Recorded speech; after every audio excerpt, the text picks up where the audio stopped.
Welcome to the Highly Educated Podcast. I am your co-host, Bambino, and with me What today is what's going on, y'all? What's going on, y'all? This your boy Coach. We back at it, y'all. We back at it, giving y'all a little visual feel today. We doing things a little different. You know what I'm saying? We still on Anchor though too, but we doing it in a visual way. How you feeling today, Bambino? man. I'm feeling good, dog, because now, dog, woo, we good. We learning this stuff now, man. How you feeling, baby? Hey, I'm ready to roll. Now you ready to roll? So boom, we're gonna get right to it. We ain't gonna hold the audience up. We're gonna finish the crack documentary. I'm Crack sure all part our two. listeners have had a time to watch it. So now we finish our thoughts, our closing thoughts, and all of that about the crack documentary.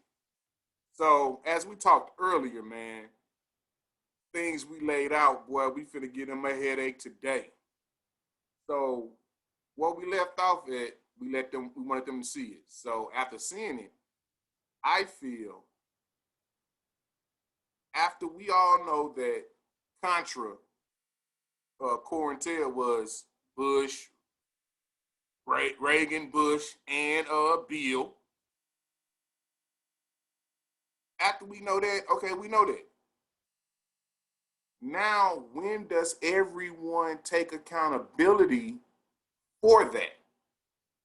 I'm gonna take my accountability now. I dabbled in it. When I needed school books for college, boom, come home, boom, go back to school, get my school books.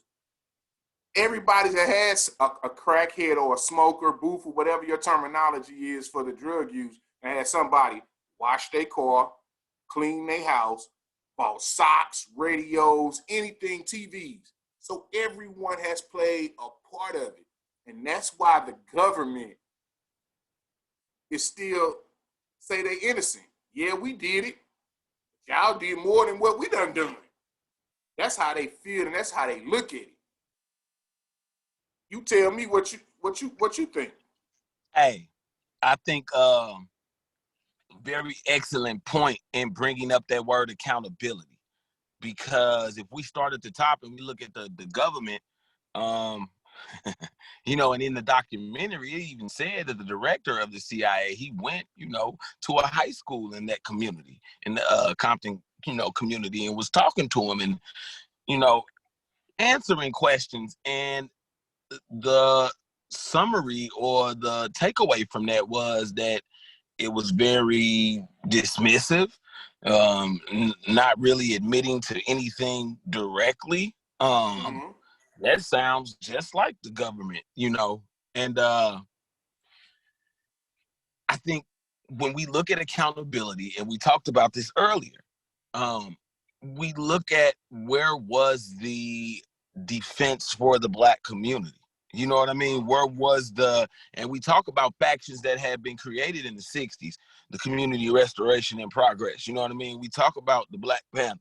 You know what I mean? We talk about these groups, and within a 10-year, 15, 20-year span, the radius has completely changed. You know what I mean? Of the visibility of them. You know what I mean? And then also, um, the mission statement of a lot of these factions had changed. A lot of them were just trying to survive and stay alive. You know what I mean? And feed the family by any means necessary. And I mean, for me personally, I must say that, I've seen it. And I've had to decide. Every person has to make that choice. What are you gonna do with this? Are you gonna walk past it? Or you go? And I didn't walk past it. I myself, also, with a family member, giving me the guidance. I kind of tried to go that way, and I seen quickly that wasn't for me. You know what I mean? Everything Mm-hmm. is not for everybody, and that just wasn't for me. You know what I mean? As far as being around folk that doing things they shouldn't be doing, and yeah, it makes money. You know what I mean? You make the money, but what is it costing you? And everybody get addicted to something. You know what I mean? And Yeah, so yeah. everybody's caught up in what they get. Even the government is getting You know what I mean? Getting something out of it. They getting the money out of it. So they ain't really.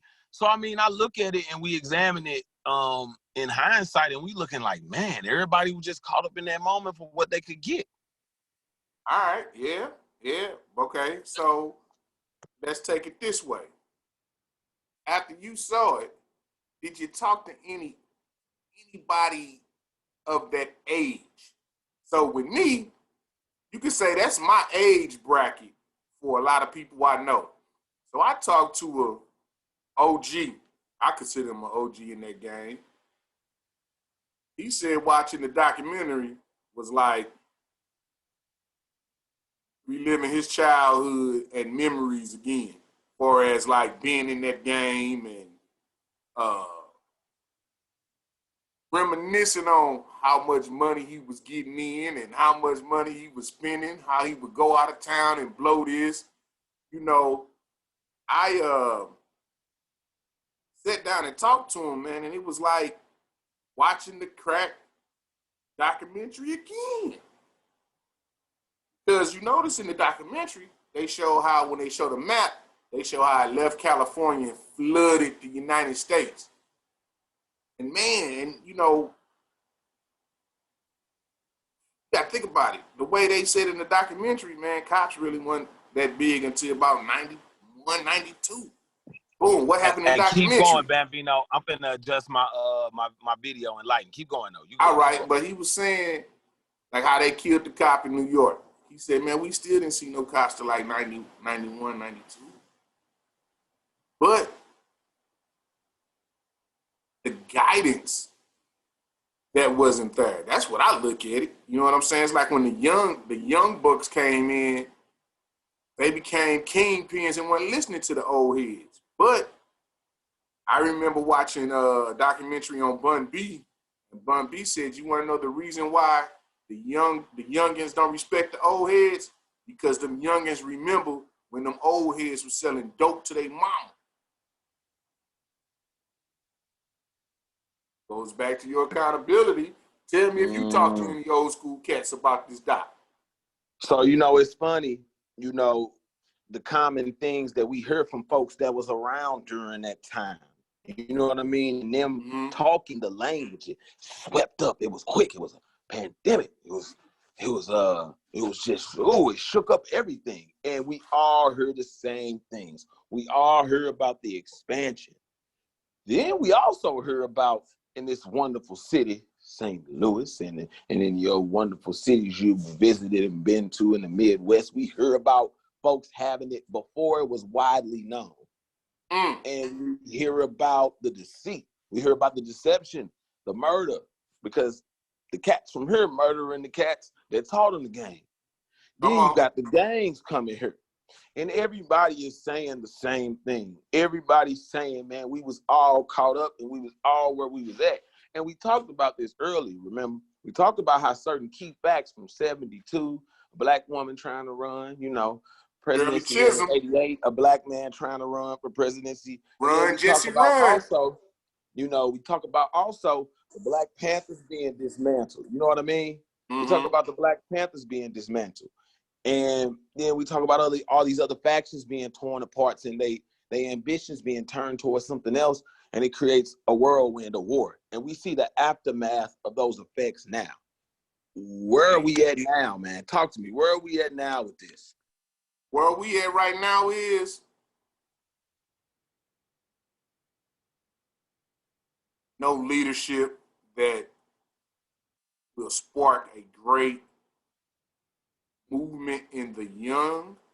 I mean, we have Black Lives Matters right now, but let's just dive into, like, I'm a documentarian, you know what I'm saying? I study dates a lot. Man, I took the crack documentary and watched the movie of One Night in Miami when it was about 4 strong black powerful men. You had Malcolm X, you had Jim Brown, Sam Cooke, and Muhammad Ali. Yep. But Cassius Clay. But when you started looking at dates, that was 1964. 6 months after that, Sam Cooke did. 8 months after that, not 8, 9 months after that, Malcolm X is gone. Wow, wow. 1966, I want to say 1966. They Jim Brown quits. I'm not getting my dates right, but I know it's 60. It's in 66.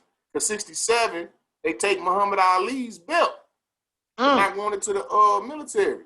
But before you think of those dates, think about this, people. 1963, they killed Medgar Evers. 1968, Martin Luther King was gone. 1969, Fred Hampton was gone. 1989, they killed Huey P. Newton. Huey P. Newton died. So, yeah, 72, you had Shirley Chisholm running for president. 88, you had Jesse Run. But after that, who did you have during the crack era? Who did you really have? And I think it was all orchestrated. You know who we had, and you know I said this earlier. Who we had? Thus began gangster rap. Now, gangster rap. We have these visuals being presented to folks, glorifying or telling stories, however you may perceive it, right? Glorifying or as narratives, or we telling stories, or whatever it may be, and then you have folks emulating and thinking that, you know, the upsides or the rewards that you're hearing about is just all of it, and it's not. And I think in a lot of cities in the early 90s, and particularly in St. Louis, you see it all come to just, it comes to pass. It starts to erupt. Everything is you know what I mean? Early 90s, since you said hip-hop, right? Since you said rap, right? Gangster rap. And you talked about how the killing started in the dope game, right? How the people who turned them on was getting killed. Man, y'all better listen to me. Ice Cube have a song called My Summer Vacation. It starts off, ding, ding, flight to St. Louis. In that song, he says, oh, my man G, he's a goner black. St. Louis niggas want their cornerback. Can you just say the violence kicked over? People who got turned on was being body bagged? Man. Rick James said cocaine was a hell of a drug. Crack was a hell of a downfall then. Well, because, hey, let's look at this. If cocaine is a hell of a drug, right? And that's crack sister. That's crack brother. Yeah. You know, crack is related to cocaine. They is siblings. And they siblings. When you put something somewhere and somebody starts getting money, the next person look like, I could do that too. Pretty soon, you got the atmosphere of intimidation, of capitalism at its finest. Everybody's trying to get that money, but then you got damage being done to the families, to those that are pushing it. And the government, I'm going to say again, it all starts at the top, because these places aren't producing these things. These things are coming in there. And those residents that are in that area where it hit initially, they are not patrolling the borders, and they do not have the powers of the politicians. And you know what somebody said to me yesterday, or maybe it was today? They said, you know what? It's crazy. All these things that we know in the past, what 20, 25 years from now will we learn about what's going on right now and be like, oh my goodness, we never knew that? Because we talked about this earlier a little bit, but the opioid crisis right now, we know what that looks like when you see a commercial. We know what that looks like when you see ads for treatment and stuff. We know who you see. Now, let's take a look back and look at the 80s. When you see media images of crack, what do you see? What neighborhoods do you see? You don't see Beverly Hills. Inner cities. You know, and it's man, it's tragic, because it's very tragic. It's very tragic. Just like the lady said in the documentary.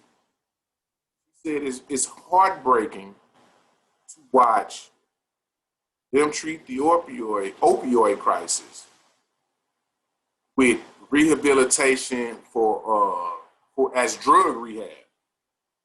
But when she was on crack for all those years, she just was going to jail. They was arresting users and the dealers. How you gonna arrest both? They don't look at using crack as the drug. They use it as crack was the crime, period. But if I pop these muscle relaxers, oh, I'm good. But you pop 40 of them things, you gone. Hey, Oh, question. he had a Who makes the muscle problem with. relaxers again? Huh? Question. Who makes all those pills and stuff again, those muscle relaxers? The pharmaceutical companies, right? Yeah. Okay. Same people I say told them what the coke could do too. I'm just saying. Mm. You know what I'm saying? So it's like when you don't watch everything, then you start watching these documentaries, man, you start looking like, dang, yeah, I remember some of that. Yeah, I remember some of that. But like you say, in hindsight, when this generation see their documentary, boy, like Dipset said, like Cameron said, oh boy. Well, because it looks like folks have not learned. Um, I can compare, and they're not the same things, but I can compare this COVID thing going on right now. We'll just stick to drugs. I'll compare this opioid thing with, like I said, the crack era, because right now it's a lot of people dying. The potency of a new thing called fentanyl, has really changed the game, and fentanyl is very dangerous and very lethal.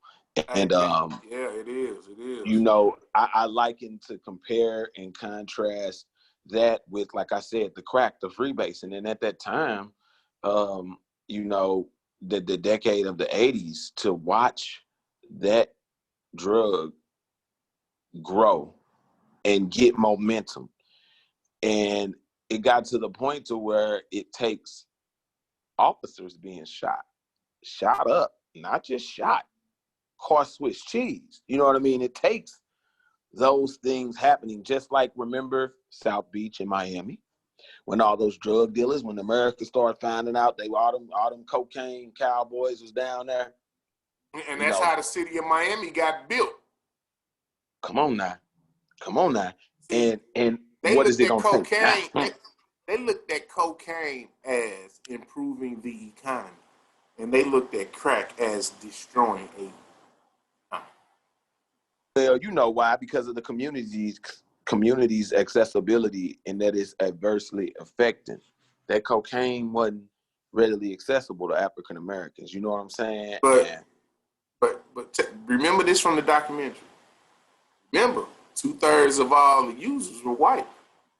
For the crack, yes. And I Yeah. think the crack allowed the common person to get it.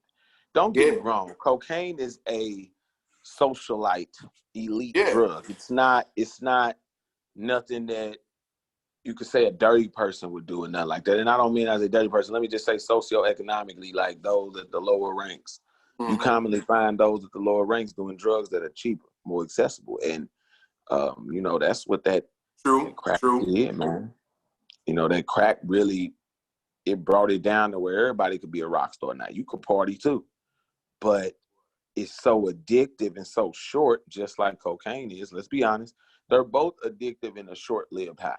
You know what I'm saying? And, folks get that in there, man, and they toe up everything, man. Everything got toe up, man. Hey, but see, that's how life is.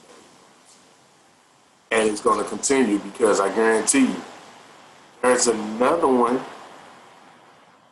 right after this opioid. It's going to be another drug. It's going to sweep the nation. That's true. We don't know what is coming ahead, but Know it what's coming always ahead. lies new challenges, new controversy, new.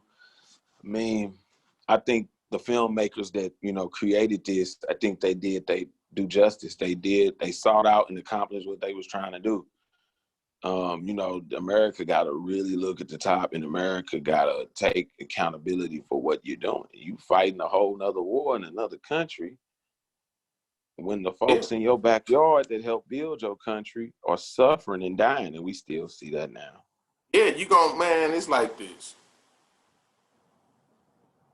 Better stay prayed up, better stay focused, better,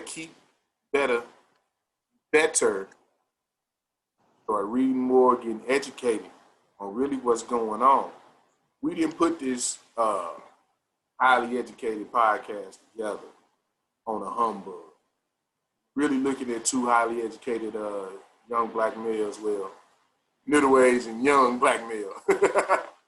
And See, y'all like to say I'm young, man, but them 30s hurt. hey, I told you, boy, them dirty 30s. But listen, You them wasn't dirty lying. 30s will. But people, we not talking out the side of our neck. We speaking real. On this one real note, we want our listeners or viewers, all y'all, watch the movie One Night in Miami. Then Please. watch any documentary that they have on them four men, and just watch dates. Then go to other dates for other people that was in that same era, and just watch and learn something. I remember watching Eddie Griffin. He said, "Read, learn something. It's not a crime yet. It's not a crime yet. Learn something." And I'm gonna just end my whole segment with the closing right here, and then you can do yours, Coach. Yes, sir. In closing, I want to thank everyone, from our listeners, our viewers, for being patient with us while we do our other job, our real job, and our mentorship with our males that we speak with. And I want to thank the OG that I was speaking with. I'm not going to say his name. I'm just going to give his initials, KC. Appreciate the talk. Like I say, I want to talk to you some more, and I hope you allow me to do that with you. But please, people, get highly educated. Turn it over to you, Coach. Hey, GED, get your education daily, man. Like Bambino was saying, we just want to continue to say thank you to everybody that is out here listening, creating conversation, and that's just what we chose and wanted the mission statement to be with this. We wanted to do something different. We wanted to talk about topics that we feel need to be brought to light. We feel like we need to start a discussion, and it does not end the discussion, people. It's called create a plan and execute. You know what I mean? And if we don't execute and we have a misfire or a mishap, we get back to it. We try again. And that's what we do every episode, y'all. We really appreciate y'all. We thank y'all for bearing with us because, we all got a lot going on. And it takes a lot to be able to link up and fully be able to give our undivided and give y'all what y'all need, which is them conversation starters, and that's what we do here. And we appreciate y'all. Hey, get your GED, man. Get educated, all right? Highly educated. We appreciate y'all. Coach signing out. Signing out. Peace, Coach. Holla at you. Peace. You already know what it is. Peace. All right. That's part 2 of the Crack documentary. I'm your boy Bambino. I want to say have a good one.